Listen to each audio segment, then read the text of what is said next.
بسم اللہ الرحمن الرحیم۔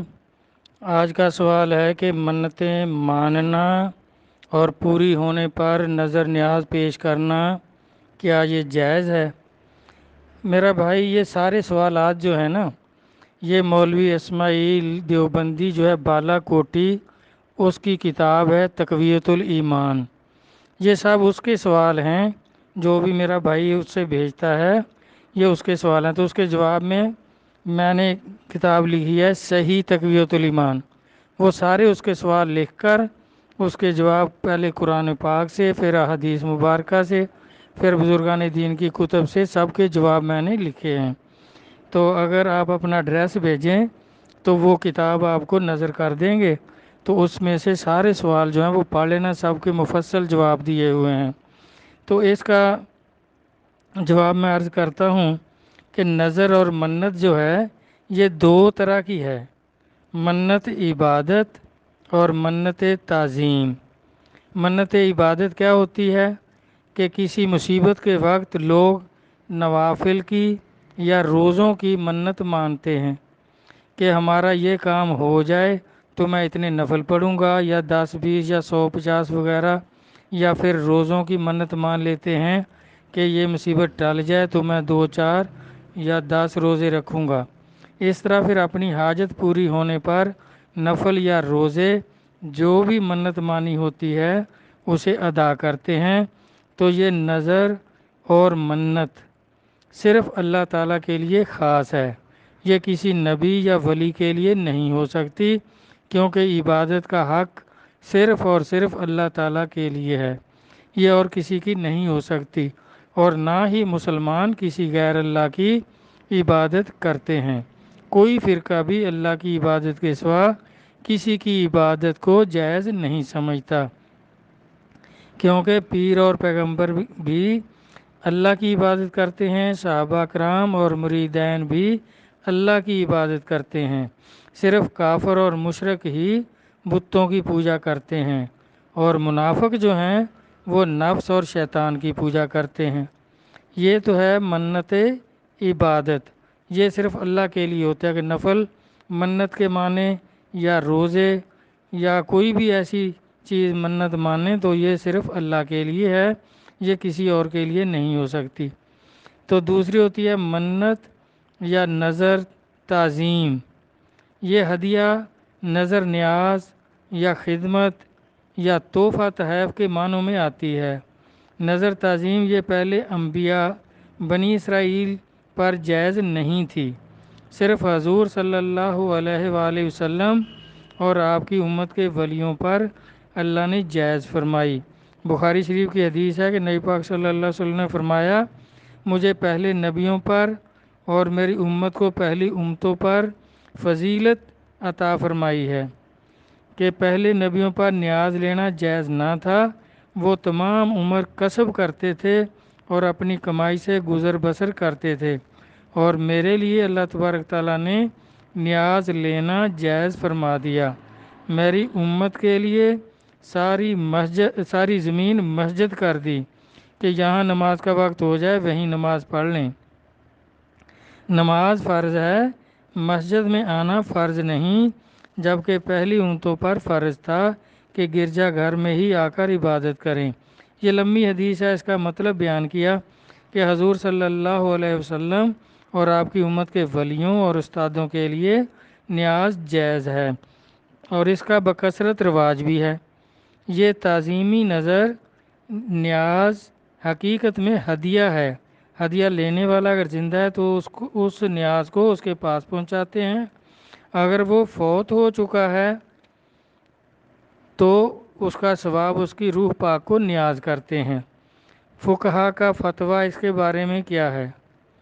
فقہا اس بات پر متفق ہیں کہ حضور صلی اللہ علیہ وآلہ وسلم کی امت کے ولیوں کے لیے نظر نیاز لینا بالکل جائز ہے کہ ان حضرات انبیاء اولیاء کو بارگاہ الہی میں اپنا مطلب حاصل کرنے کا وسیلہ جانیں اور ان کے مراسم تعظیمی بجا لائے، نہ کہ نظر عبادت یا نظر نیاز عبادت، یہ صرف اللہ کے لیے ہے، اور نظر نیاز تعظیم انبیاء اولیاء کے لیے جائز اور صحابہ کرام کی سنت ہے۔ حضور صلی اللہ علیہ وآلہ وسلم کو نیاز دی گئی۔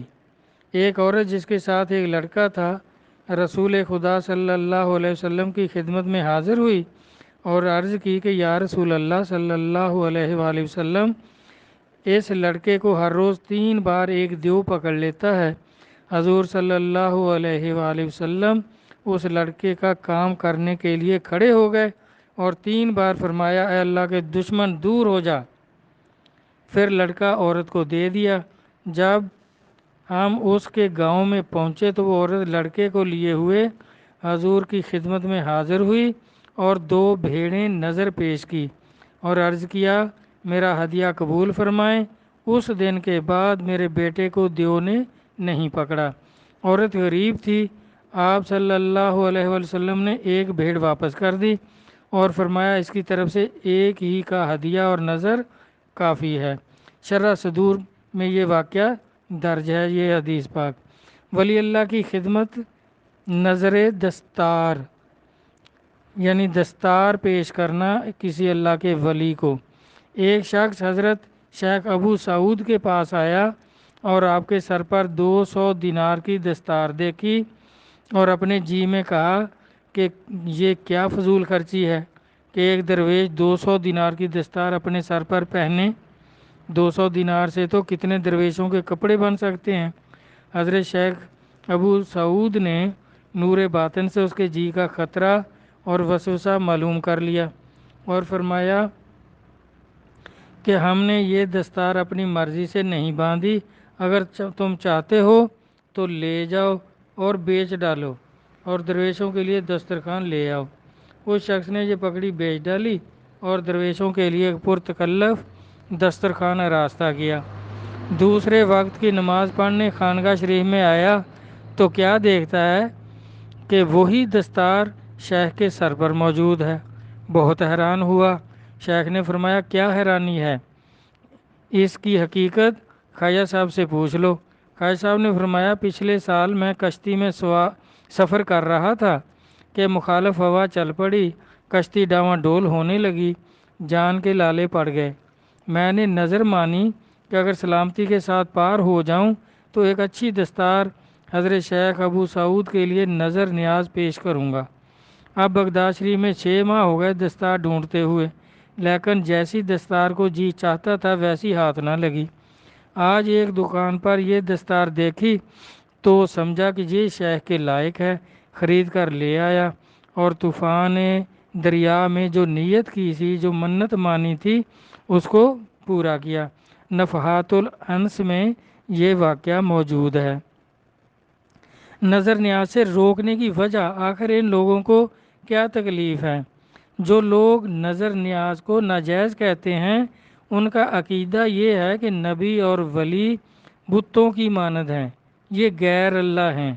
چونکہ بتوں کے سامنے کچھ بھی نیاز رکھنا اور ان کی نظر ماننا شرک ہے، اس لیے ان کی نیاز بھی شرک ہے۔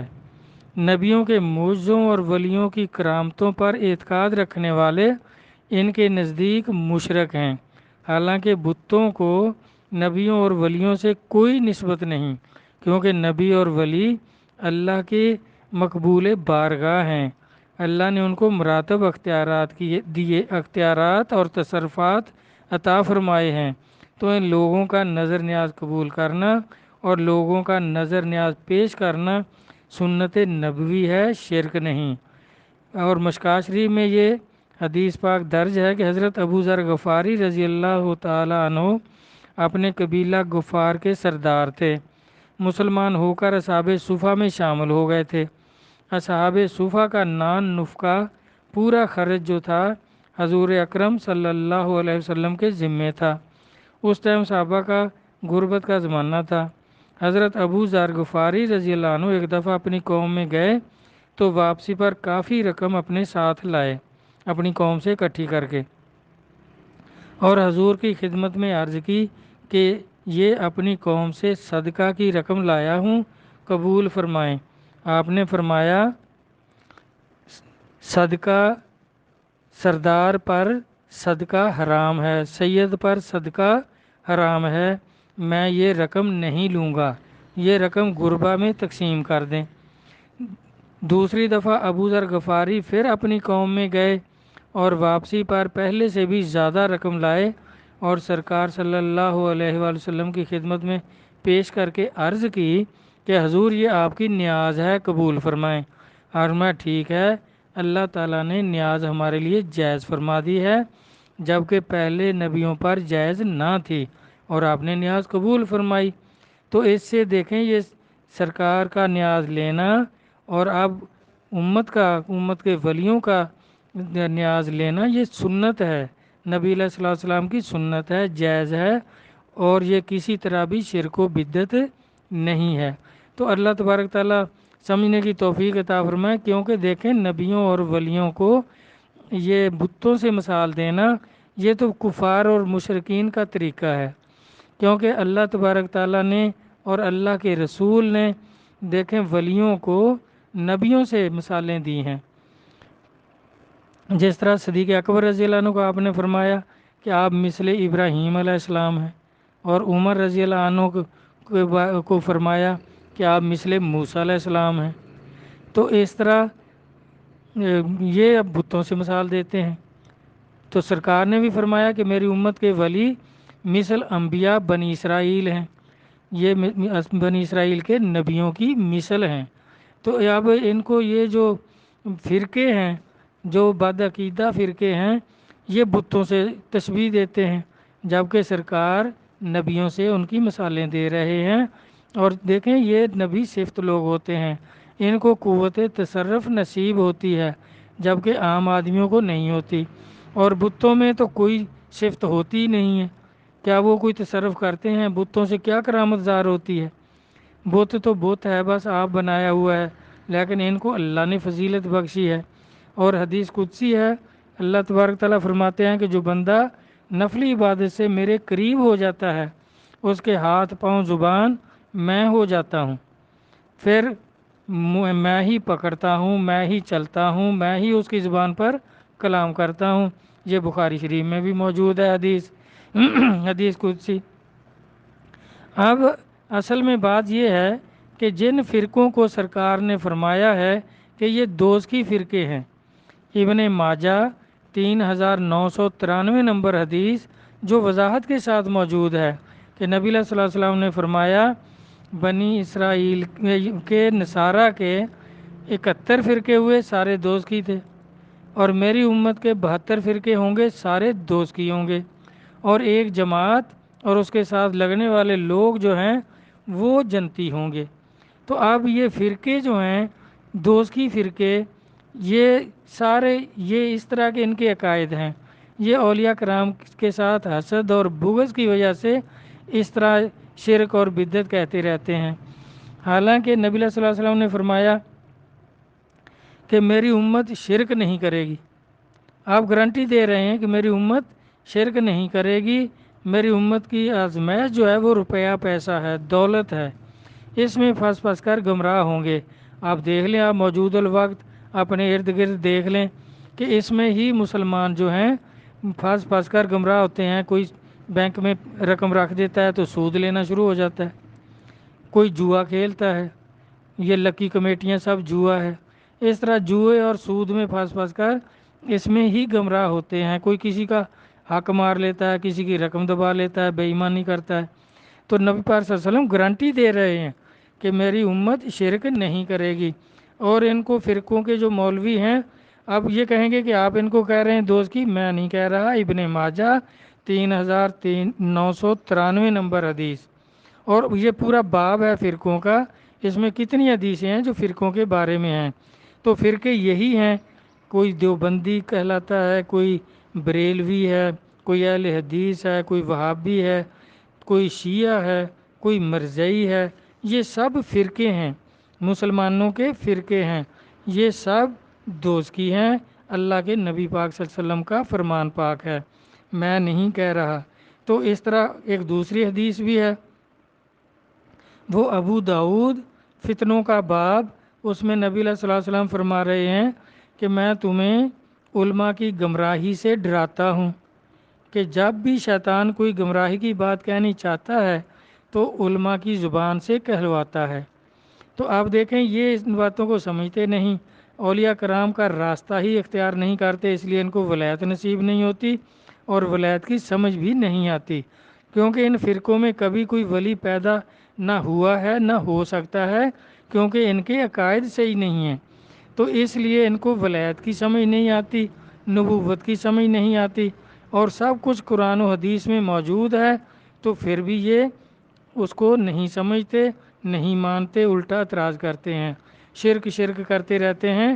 حالانکہ نبی علیہ الصلوۃ والسلام نے تو گارنٹی دی ہے بھائی کہ میری امت کبھی شرک نہیں کرے گی، ان کی ازمائش روپیہ پیسہ ہے۔